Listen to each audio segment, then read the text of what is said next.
options. Okay, so when you're staging your crop after a frost event, typically crops are going to start to regrow about 2 to 3 days after a frost event. If conditions are kind of cooler and cloudy, it might take a little bit more time to see what the damage really is. As you can see in this picture down here, get my pointer out. This is 24 hours after a frost event, and this is 5 days after a frost event. So things can look really different after the dust has settled. And the tissue damage really starts to show. That being said, I don't think we really had any heavy enough frost that really caused huge detrimental losses. So I'm expecting things to recover really nicely. You might just see some leaf damage. So when you are staging your crops for herbicide time, it's really recommended to still count the frost affected leaves. Just because that tissue is damaged doesn't mean that it doesn't count as part of the staging. So please make sure that when you are staging your crop to count those leaves as well. This is especially important for pulses. If you did get a pretty large frost event, or maybe you had a field that had a little bit more trash, so the frost was a little bit worse on it, they will start to regrow on these things called the scale nodes, which are located pretty close to the soil surface. And so you'll see they'll just start to kind of grow a new stem. And so when you are staging your pulses, you're going to want to count the leaves on the first stem, the main stem, as well as the leaves on the little mini stem. Does anybody have any questions on that?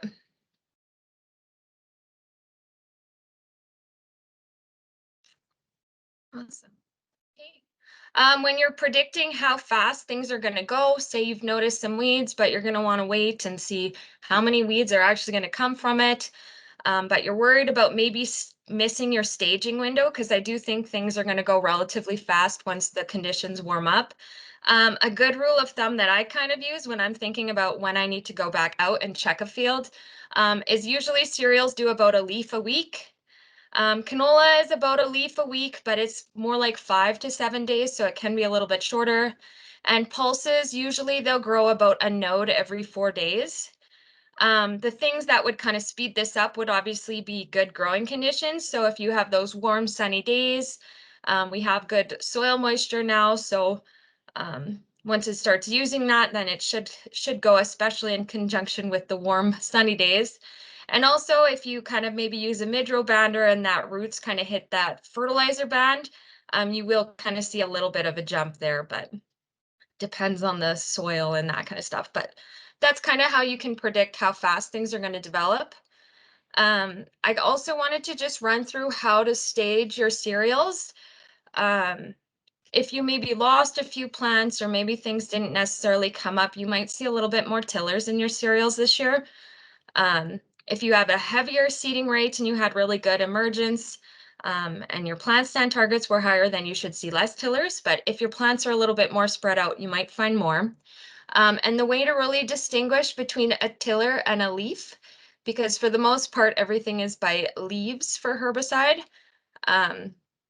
is if it's kind of coming out of here, then it's a tiller usually. And if it's coming off and there's a little sheath around it, a little collar, then that's a leaf.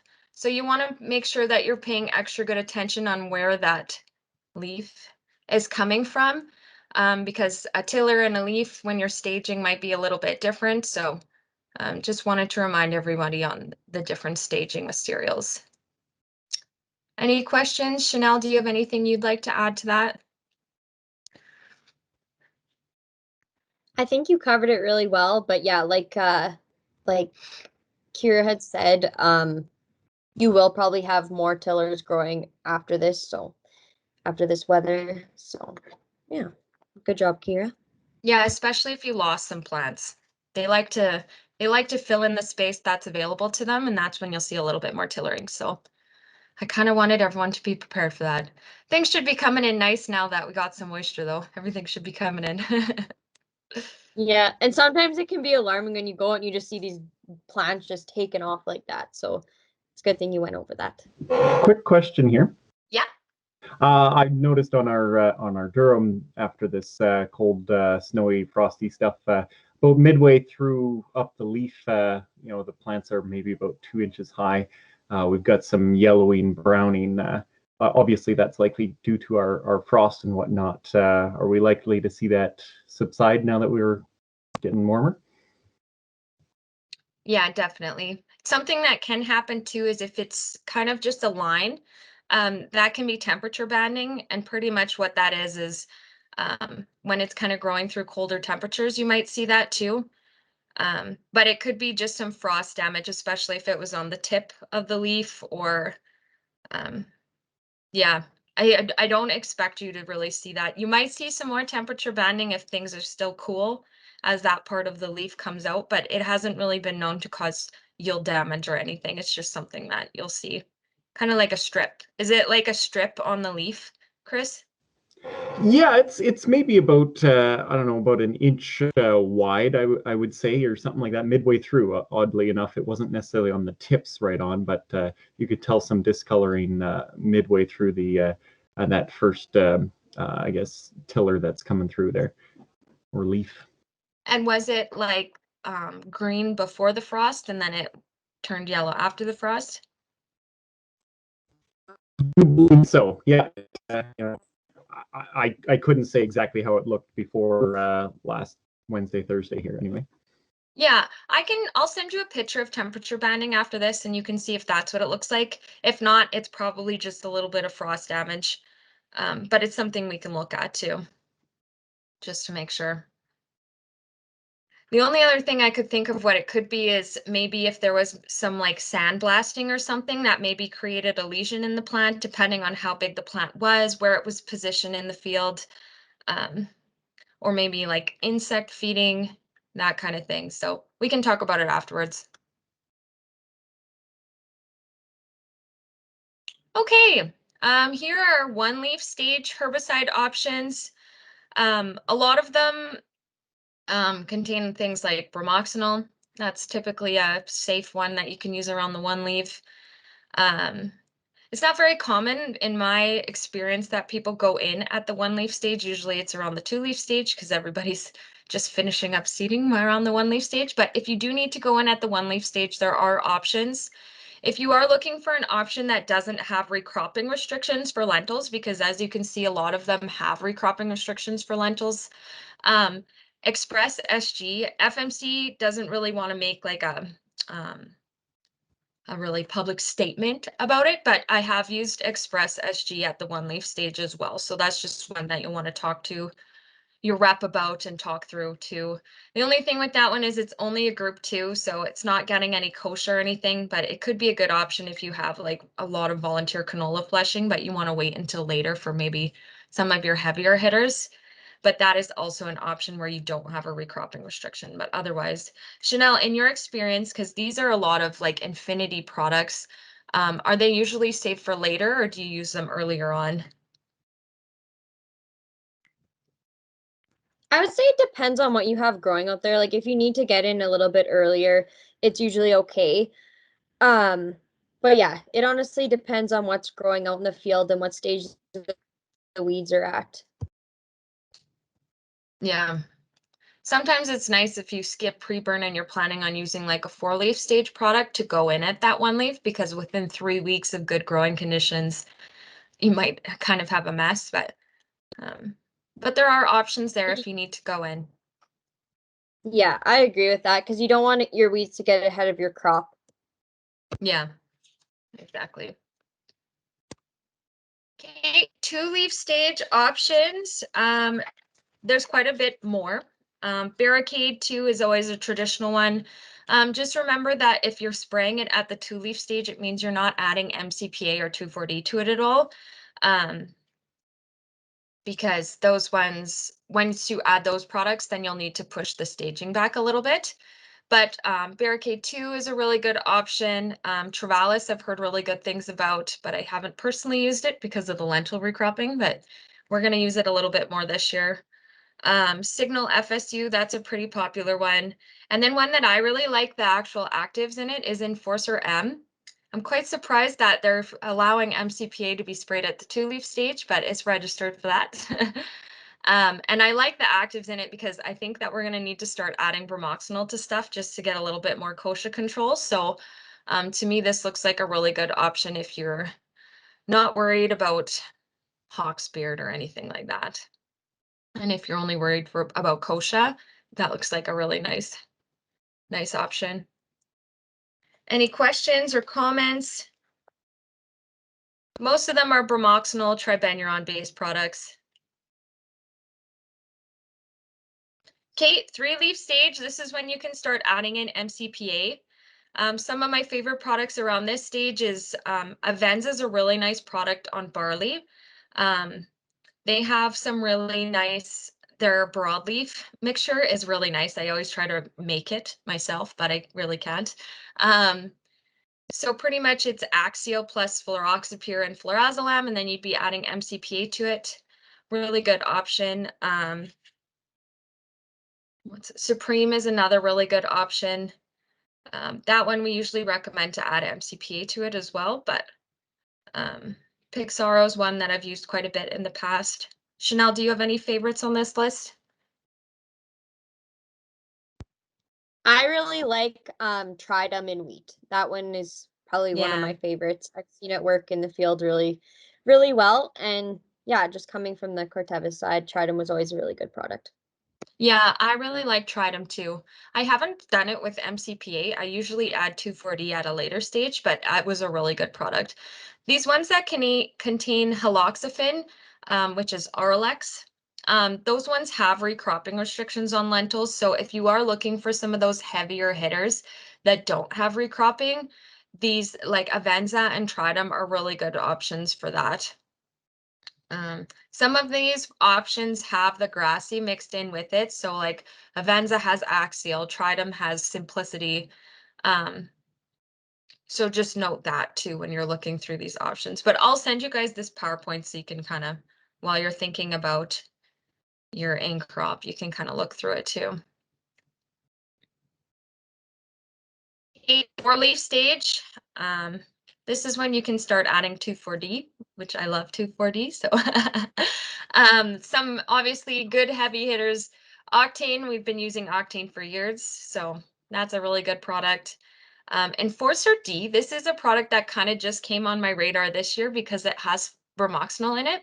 And like I said, I feel like, especially on my farm, I need to start adding bromoxynil to it too, just to kind of make sure I'm getting my kochia. So I do like the actives in Enforcer D. That looks like a promising product. Tried them in 2,4-D, used it a lot last year and was really happy with it, especially on thistle, actually. You can't control thistle in season. You have to do it in the fall, but this did a really good job of keeping that thistle down for the year until the fall when we could really go in with glyphosate and get it. Barricade plus 2,4-D. This is a combination that I came up with last year to target maybe a little bit more kochia. You have to wait a little bit longer versus like a Barricade plus MCPA, which is what we've done traditionally in the past. But I really, really liked this combination, just especially if you have hawksbeard and kochia as your main weeds. I thought that product did a really good job. And then Signal FSU, which is an all-in-one that has Horizon in it, or Signal. That's a really good option, which is kind of like Barricade 2 plus 2,4-D plus Horizon as well. So that's a nice option if you want an all-in-one formulation. Any questions on that? Comments? Okay, I just wanted to really quickly go through the canola herbicide options because I had a ton of questions on dandelions. And actually, they've bumped up the rates so much in canola now that I just wanted to do a reminder on what the maximum application rates are. So for Liberty Link, you're allowed up to 3 applications per year of the 1.6 liter rate, which is so much Liberty, in my opinion. But it is nice. We had a lot of people go with 2 apps last year. So, yeah, that's new and that's good. There is a good table in the crop protection guide that outlines the rates based on the weeds. One that really stands out to me is if you have thistle, the 1.6 liter rate is awesome on it. It's what we've done in the past. So, yeah. Roundup Ready, kind of the first generation or like the older generation Roundup Readies. Very similar. You're allowed to have 360 grams per acre, depending on the formulation of the glyphosate that you're using. That one's not really new. TrueFlex, you're allowed double that, and your staging is a lot wider. So that's kind of exciting, especially if you have a lot of dandelions or near-leaved hawksbeard in the field, maybe group 1 resistant wild oats. This is a nice option for controlling that. And you can either do one big rate at the 720 gram rate, or you can do the split applications with 2 360 gram rates. If you are doing the split application, make sure you do them at least 2 weeks apart from each other. And just note that the staging, you can't put that heavy rate on past the 6-leaf stage, or what happens is you end up having lower flowering. So you'll want to watch the staging if you are doing that super heavy application, which could be good if you have a really big quackgrass problem in your field, maybe. But yeah. Duo trait. So these are the ones that have Roundup Ready and Liberty Link. Most of them have TrueFlex technology in them. So you can do any combination of, you can either do the split applications of the 360 gram, or you can do the one big 720 gram application. And you can also do 3 1.6 liter rates of Liberty. So if you're really looking to clean up a field, that is a lot of herbicide that you can spray on a crop. Just remember, you can't mix them together because it won't allow your Roundup to work very good, because the Liberty will burn up the leaves. So you want to do them in separate applications. Eclipse, this is clopyralid and glyphosate. It kind of has a weird salt for the glyphosate, so you can't mix it with other glyphosates that are different salts. So just watch that. It's for use in Roundup Ready canola only, obviously, because it has glyphosate in it. So you don't want to spray that on your Liberty canola. And if you are using clopyralid, you can't grow lentils there next year. But this is a really good option if you want to maybe patch spray some thistles or something, or you have a really bad dandelion problem. This is a good way to clean that up. Or I have seen it used on like really thick near-leaved hawksbeard patches, and it worked really well as well. If you're not growing Roundup Ready canola and you still want to use a clopyralid product in your canola, there is just Lentil, which is Eclipse without the glyphosate. And that's the option for a Liberty Link canola, but it's recommended to still use it in a separate pass versus mixing with the Liberty, just to make sure that you're allowing for that translocation of the chemical to the roots and before the Liberty kind of burns up the leaves. So you'll want to do it in a separate pass still, but it will be safe to spray on your Liberty canola. Once again, no lentils the following year. And then Facet L, I don't know, Chanel, do you maybe want to comment on this? I don't really use this very much, but. So Facet L is really good if you have heavy cleavers in your area. I know it's really something that's really good to add in for cleavers. And as Kira has there, you have to add the merge to it, and it can be mixed with the Liberty and Roundup, and there is a lentil restriction for the following year. So just be aware of that, restriction on there. But yeah, excellent job on cleavers. I also seen on the label that it has heavy green foxtail, which is actually something that I've been seeing more and more throughout the years. So if you are kind of sick of having green foxtail in your fields and you just really want to get it and you're having trouble getting it, this is registered for controlling heavy green foxtail infestations as well, which is also known as millet. Okay, lentil herbicide options. We obviously have our traditional Solo and Odyssey, but I also just wanted to make mention of Sencor, which some people hate it, some people love it. But what some people do is they'll do an early application of Sencor if they have group 2 resistant weeds in their Clearfield lentils. So I just wanted to make note. Number one, I wanted to talk about the recommended rate, because we don't go at the labeled rate in the book. We do the split application rate because it's safer, especially in lighter textured soils. So at that 80 gram per acre rate, these are the weeds that are suppressed too. It's not controlled. So I just wanted to make sure if you are going out with that Sencor application, which I've done it lots. Just know, like, it's not going to get kochia, so have expectations that it's not going to get kochia.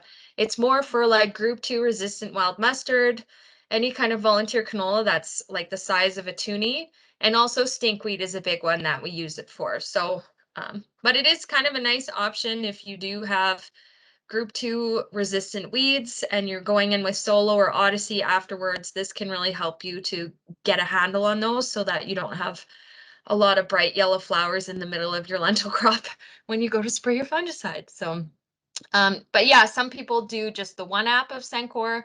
Some people will do the 2 apps of Sencor, and that's more for conventional lentils. And then people will do also just an app of Sencor, and then they'll follow it up with an IMI afterwards. And that's for Clearfield lentils only. Don't spray an IMI on your conventional lentils. Hi, Kira. You just looks like we have a question. I don't know. Is it Chris and Jackie I see here? Yeah, yeah. Are all these applicable to field peas as well? I have never sprayed Sencor on field peas. I don't know if you, has anybody sprayed it on field peas? I don't know if you can. I don't even know if it's on the label. So yeah, I mean, we can revisit that after, but I've never seen it done, to be honest. If you do have group 2 resistant weeds in your peas, you could look at Viper because it has a different group in it as well. It has that group 6. So that's probably the way I would go then. And then if you are go ahead. Yeah, no, those were presented to us. I was thinking about Solo or Solo Ultra for some less weed issues on this, and not Odyssey, preferably. Yeah, you can't use Solo on peas either. You can only use Odyssey or Viper. Okay, good to know. Am I right, Chanel? Yes, I'm just gonna check the label here. I'm pretty sure. For Solo,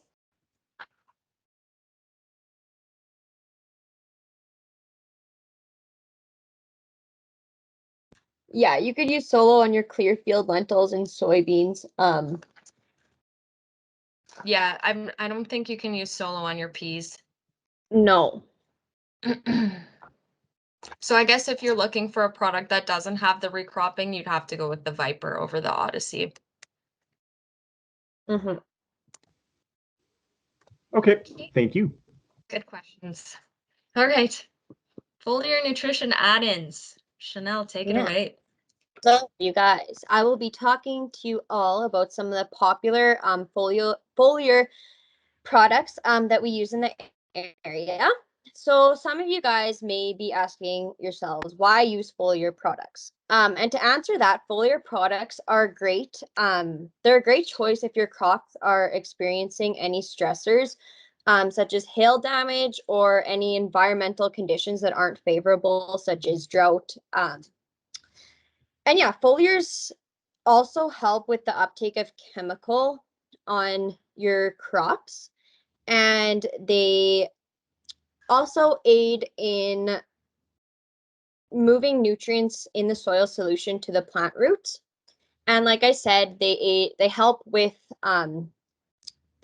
in not ideal conditions, but they also can be used in good conditions to stimulate growth and maximize the potential of your crops. So the first product I will be talking to you guys about is Flex. And Flex is a flexible product, no pun intended, and can be applied on any crop, usually at the 1 to 2 liters per acre rate.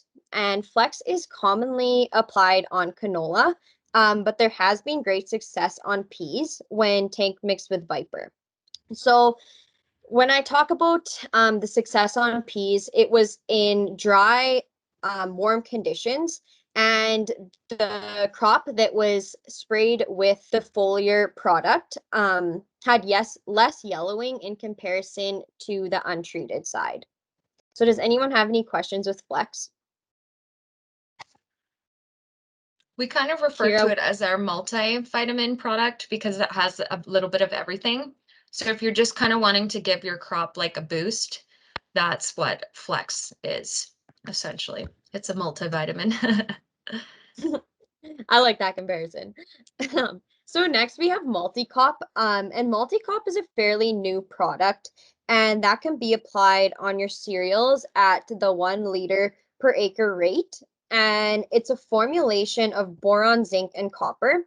And the neat thing about this product is that the copper in the foliar, it'll aid in the chlorophyll and seed production. So this is another product that's pretty neat to see in the field. Do you have anything to add, Kira? Have you seen any outstanding effects of multi-cop in any of your fields? This is actually my first year working with Multicop, but the thing that I'm most excited about it, I guess, is if you do have low copper levels in your soil and you're wanting to address it, we have seen the best results with copper in cereals. So that's kind of why we wrote like cereals is probably the best crop to put it on. And this is a really tank mixable crop safe form of copper. We've played with copper quite a bit in the past, and it ends up burning the leaves quite a bit. So this is why the formulation of this is so exciting. And pretty much what it is it's Flex plus copper. Flex doesn't have copper in it, whereas Multicop has Flex and copper in it. So if you have low copper levels on your soil test results, this is a really good way to address it at herbicide time. Thank you. So the next product would be Last End, and Last End is a foliar applied to cereals or canola at the 1 to 2 liter per acre rate. It's strictly a nitrogen product, as the name suggests, and there's been great successes seen on wheat, and that's when it was mixed with a fusarium fungicide. So the success seen on the wheat crop treated with the Last End was a 1% protein increase. So this product is ideal for growers that have a 13% or less protein in their wheat crops, and they want to bump that up for the next year. And the neat component of Last N is that it has 2 available sources of nitrogen. So one that's released quickly and one that's released slowly. So the good thing about that is the process helps for preventing shocking of the crop. Because if plants receive too much nitrogen at once, they need some time to take it up. So you might see, like if they have too much nitrogen at once, it may set your crop back a couple of days. And it could stop growing for a couple of days as it's uptaking the nitrogen. So this product is very ideal for helping with the shocking effect. And I've heard great things regarding the protein around this product. Does anyone have any questions on Last N? If not, I will move on to Safe K.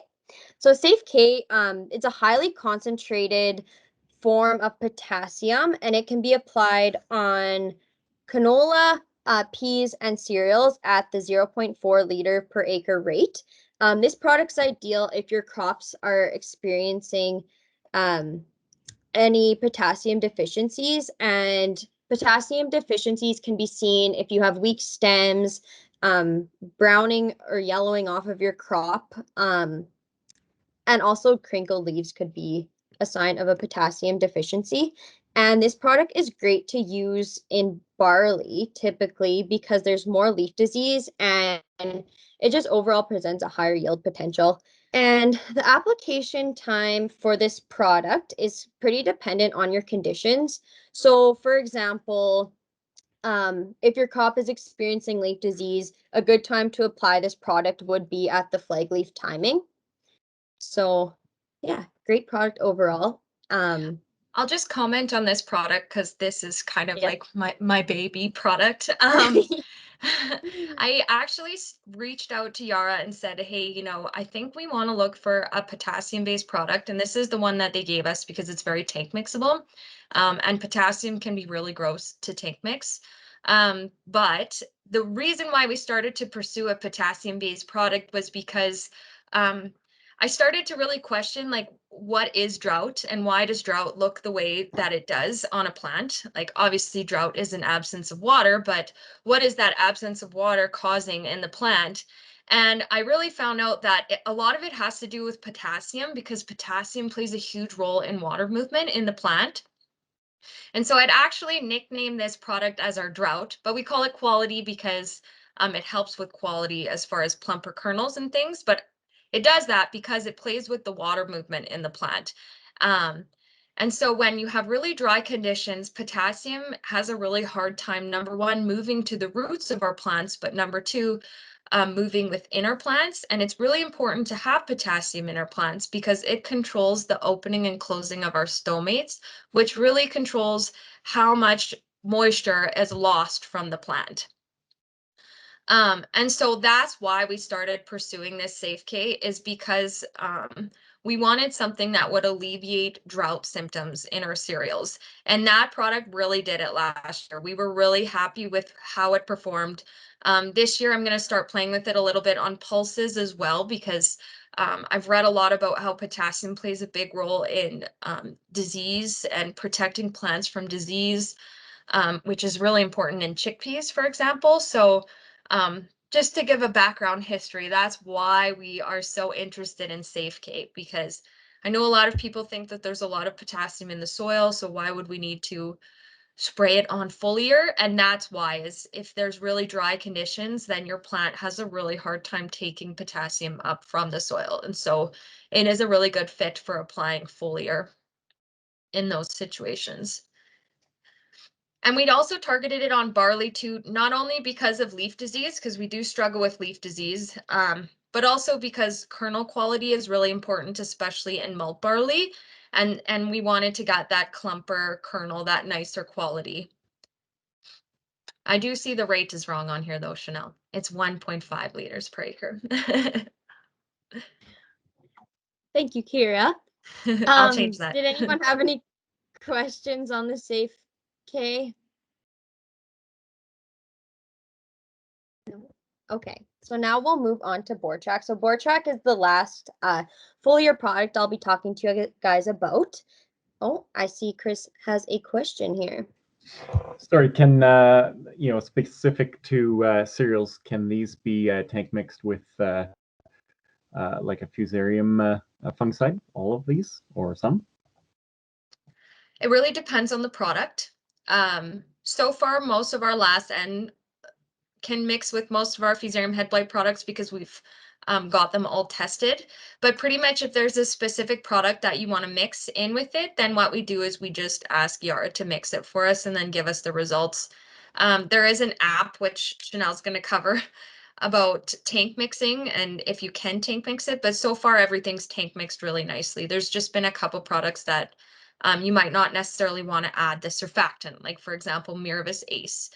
Just because there's a lot of surfactant in the foliar nutrition products too. So they say, okay, well, you can probably just cut down on the egg roll or you can skip out on the egg roll if you're mixing with that kind of stuff. But for the most part, they've all mixed really nicely. We haven't had any issues with tank mixing, but it's always good to check because it's gross to clean your sprayer out after that. Yeah, and like if anyone's ever like nervous about using the foliar products, it's always good to even just do like a jar mix. So just to see if you have any tank mix issues there. But yeah, I'm gonna move on to Boartrack now. If Chris, do you have any more questions? Yeah, and I suppose it's also related to the timing, the crop staging, right? Because obviously fusarium fungicide spray is very critical, and maybe it's not the best time for things like Last N or Safe K or whatever for the staging and such. Yeah, we have seen good results from Last N, but Safe K, I think that's a little late. Honestly, I would rather see it depending on when you're experiencing the drought, but I'd rather see it around herbicide time or flag leaf fungicide time has been really successful for us. But like Last N, you could put that on at head timing and still see. That's when we really see the protein bump from it. As long as you don't get a bunch of yield from it, because sometimes that happens where you end up getting a bunch of yields and then it actually dilutes the protein. So there is always the risk, but for the most part, we've been pretty successful at the protein side.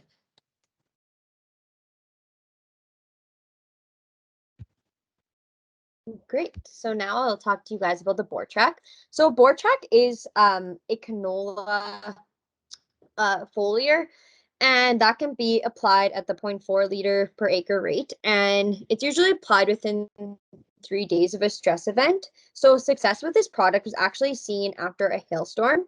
So in this event, Boartrack was applied 5 days after a heavy hail event, and it resulted with no high green counts and an overall, I guess, average yield of the crop. So great product to use in any hail events on your canola. And yeah, like Kira said, there is the Yarvia Tank Mix It app, and this is great. If you have any questions regarding around what can be tank mixed with your foliar products, it's a great app to use and it's very efficient. So I recommend if you guys are going to be using any foliar products to have the Yaravita Tank Mix It app. Yeah, pretty much Boartrack is just straight boron, which we usually use Yeah. after a hail event just to help repair tissue, especially in canola. Just to give everyone an idea. Where's my mouse? Okay. Any questions on foliars? Okay, the biostimulants, I just wanted to touch on them really quick because some of them I really don't have a lot of experience on, but I just wanted to show like kind of what's available if you were looking to start to play in this area. So Ohm, we have quite a few field tests throughout the province with Ohm this year. Pretty much it's a seaweed or a kelp extract. I call it its claim to fame. Like, so really what they're selling it for is to help the plant get through stress tolerance, to help the plant utilize nutrients a little bit more effectively, and just overall plant health. It's registered on everything. As far as what we're putting it on for our field tests, we kind of have it on a little bit of everything. So we have it on lentils. We have it on, personally, I have it on canola and wheat. But it's just kind of like a plant stress helper, I guess, and that is Ohm. And you'll see seaweed extract in a lot of biostimulants if you have looked in that area before as far as trying something. That's definitely, I call it the foot in the door for biostimulants because it's in literally everything.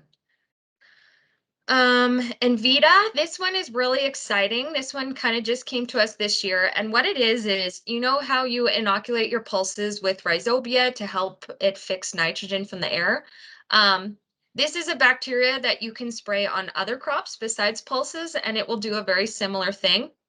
It doesn't create little nodules on the roots, but what it does is it goes into the plant tissue and starts to fix nitrogen and has that symbiotic relationship with the plant again. So really exciting product. We're really trying it on canola because the company really has recognized, hey, you know, there is really good potential in canola. So that's kind of where we've started to go with it. We also wanted to try it on cereals, but then I learned that you can't mix it with phenoxies. So like 2,4-D or MCPA, any of your products that contain those kinds of products, you can't mix it in. So you'd have to do a separate pass. So for this year, I think I've mostly focused on canola, but we do have some going on cereals just to try it. And so that is called Envita. Really cool product. Proliant, this is just straight gibberellic acid, which is a plant hormone. And pretty much what it does is it makes the plant grow a lot taller. There's a lot more plant material, larger leaves. And so we've really identified this as a good opportunity for silage because you really want that larger plant matter. And so I tried it on corn last year and I was pretty happy with what it did. This year I'm trying it on corn again, and I'm also putting it on barley silage just to kind of see what it's going to do on that. I think you have a lodging risk with this because it does make the plant a lot more taller. So just note that when you are trying it. But it mixes in at herbicide time. It's a cool product, really easy to mix. On the opposite end of that, we do have Modus and Manipulator as well. And what these do is they actually inhibit gibberellic acid in the plant, which is what you're spraying on when you spray Proliant. This is going to stop it. And what that does is it really shortens the plant. Modus, we've kind of said that it works a little bit better on barley. versus manipulator doesn't work as good on barley. So if you're wanting to spray an inhibitor on your barley, we recommend going with Modus. If you're wanting to put it on wheat, we have seen manipulator perform really well on wheat. So those can kind of go in. The only thing is the staging is a little bit different. This would probably be for if you're going in a little bit later for your herbicide time. That's when you'd want to use it. Like they say around the 5 to 6 leaf stage is kind of optimal. This one's kind of around the flag leaf time. So depending on how late you're going, these could be things you could add in. Any questions on those? Kate, we'll just run through some application tips. You guys already know all of this. I just kind of wanted to do a reminder on it. So this is in regards to tank mixing. This is the new acronym that they've come up with to remember how you know what goes in first into the tank. So it's called WAM legs. So you always start with the dry products.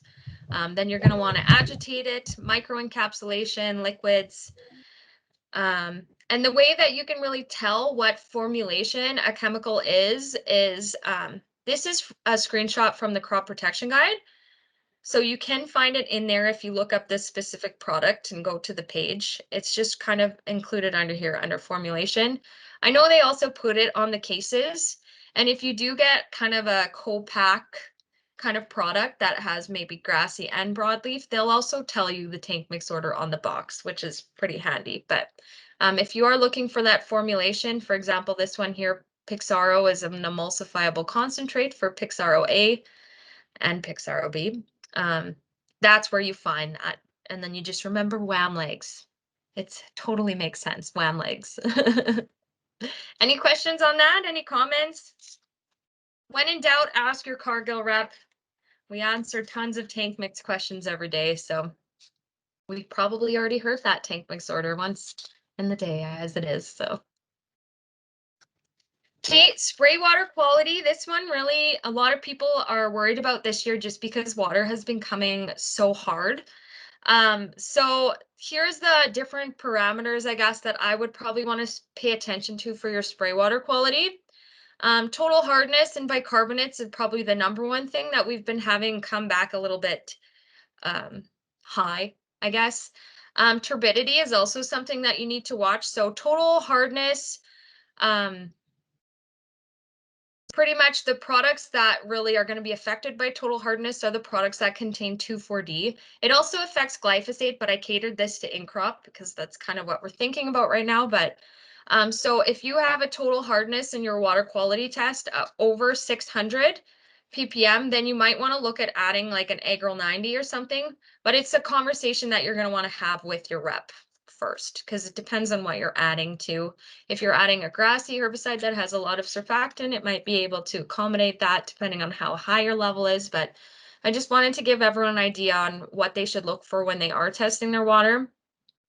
Bicarbonates, this one's really important for your grassy herbicides, especially the ones that end in dim.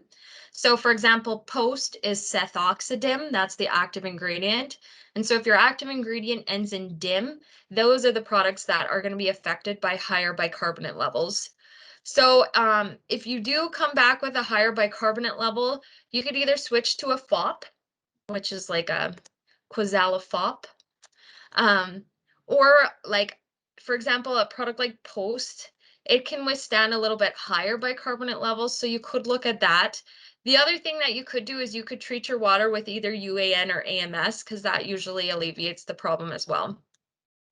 2,4-D is also affected by this higher bicarbonates, which usually goes hand in hand with the total hardness. It really depends on what ions are in the water, but that's one that you'll want to watch as well, your products that contain 2,4-D. And you could alleviate that by adding Agrol or by using MCPA instead of 2,4-D if you're adding that to the product. pH, for the most part, things dissolve better at, really depends on the product, I guess. So like a product that contains an SU, so it's a sulfonyl urea, but an example of some of those products is like Express, products that contain flurazolam. If you're noticing they're not mixing really good, it might be because your pH of your water is too low. So in that situation, you might want to look at what are you mixing with it? Is your tank mix order right? Because products will acidify water as you're adding to them too. So you'll want to look at that. And that's also for Simplicity too. So if anyone's like really worried about using Simplicity or had an issue mixing Simplicity because they think it doesn't mix well with their water, that's the first place I would look, is what is the pH of your water? Because they like a little bit more basic environments when you're mixing them. So on the other side of it, there's products that dissolve better at a lower pH, so a more acidic environment. And that's products that are immies. So like Odyssey and Solo, they prefer more acidic waters. So just something to think about. It's more of a, as opposed to an efficacy standpoint, it's more of a tank mixing ability standpoint when it comes to pH. So if you are noticing things aren't mixing very good, it might just have something to do with your pH and probably your tank mix order more than anything. There is, like, for example, insecticides will break down more rapidly at a higher pH. So if you have a really, really basic environment for when you're adding your insecticides, then you might notice that the insecticide, you'll lose efficacy on that. So that's one you'll need to watch, but it's at a really high pH. So turbidity, this is really how dirty the water is. So if you have like a lot of clay particles in your water or that kind of stuff, then you might see a reduction in the efficacy of products that contain pramoxanil or dicamba. And this is also important for a product like Reglone too. You'll notice that Reglone won't work as good if you're using a dirtier water source. And that's just because it like kind of binds to that dirt in the water and becomes inactive. So something to watch if you're looking at your water and it's really muddy or murky, then you might want to use a different water source or try and screen it out somehow. And I guess that the best way to test your water is we do have strips, but they're not super specific on the hardness. Like it only goes up to 500 ppm, which could be useful, but if you're looking at total hardness and bicarbonates, we recommend to send it away. pH, like we have pH testing strips if you want to look at that, or you can find out that when you send it away as well. And you just collect some in a pop bottle, make sure that the pop bottle's clean, and then we'll send it away to A&L, and it's about $40 to get it tested, and it comes back with a lot of interesting information on your water source. And we've done a lot of it this year, so if anyone wants to get that done, just let us know. Any questions?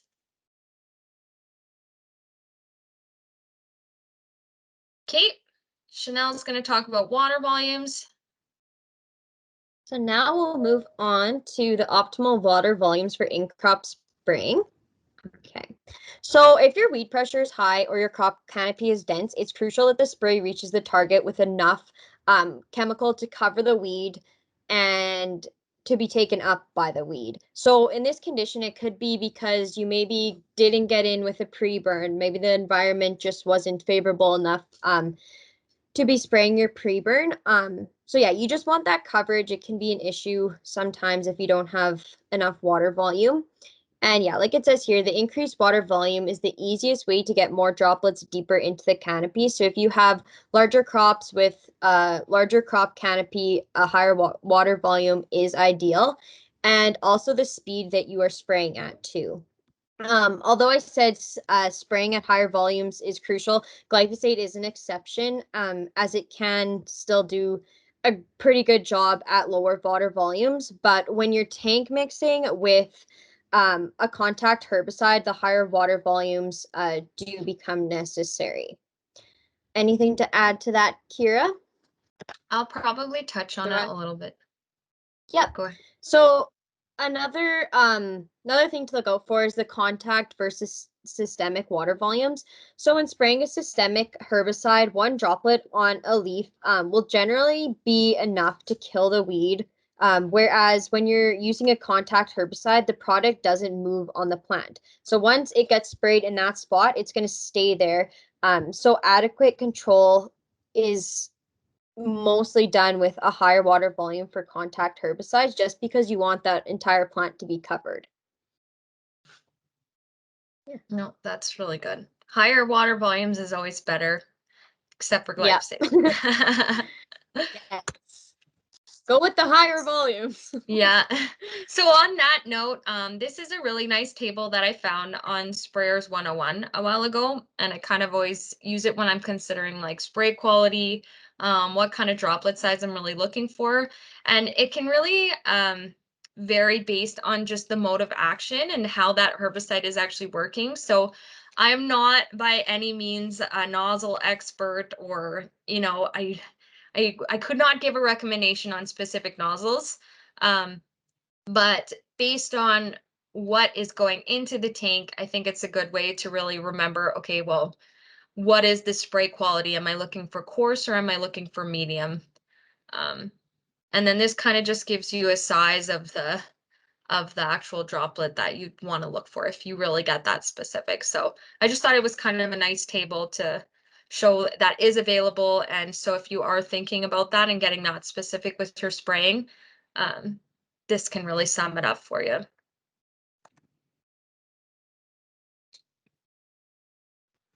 Oh yeah, So now and I we'll just touch. sorry, I'll Oh, just sorry, comment too. If you're mixing things that, say, for example, have different spray quality recommendations, so if you're mixing a product that maybe has a group 2, 4, and 6, well, always go with the most limiting factors. So, for example, your 2 is a coarse, very coarse. Your 4 is a coarse, very coarse. But then your 6 is a medium to coarse. So go with your 6 in that situation.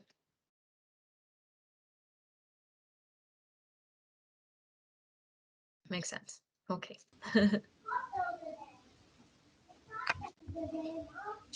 Okay, Chanel.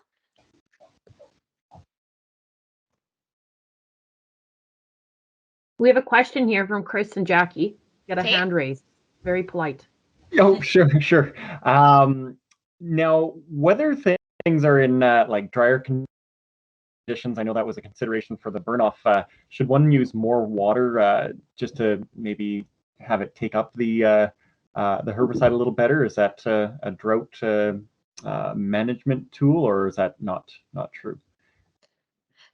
So there's a couple things that when it is really dry, why more water volume is more important. I don't think that it really actually stimulates something in the plant that's like take up more of this chemical, but a lot of times there's a layer of dust on the leaves when it's really dry, and so that dust can really prevent the actual chemical from making contact with the leaf surface.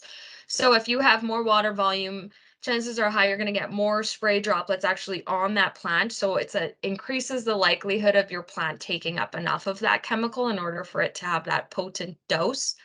The other thing is obviously coverage, because weeds tend to be a little bit smaller when it's dry. They'll kind of hide in the dirt a little bit more because they don't want to grow too big. And so that will help you hit those smaller targets. But it's more of like helping you hit the weed as opposed to like actually ensuring it takes it up. It's not like, ooh, water, thank you. Does that help? It definitely is something that you'll want to look at, is using higher water volumes when you have those smaller targets. And it also really depends on what target you're wanting to hit. So if you have grasses, for example, it's a little bit more difficult to hit a grass with spray than it is to hit a broadleaf. And so if you have a higher grassy weed profile, then you're definitely going to want to use higher water volume just to ensure coverage of all those grassies. And also it depends on the wettability of the weeds that are there. So for example, kochia, it's hard to wet down kochia. It just kind of beads off. And so we call that like low wettability. And so if you have a lot of weeds that kind of bead off like kochia does, then you're going to want to use higher water volume in that situation as well.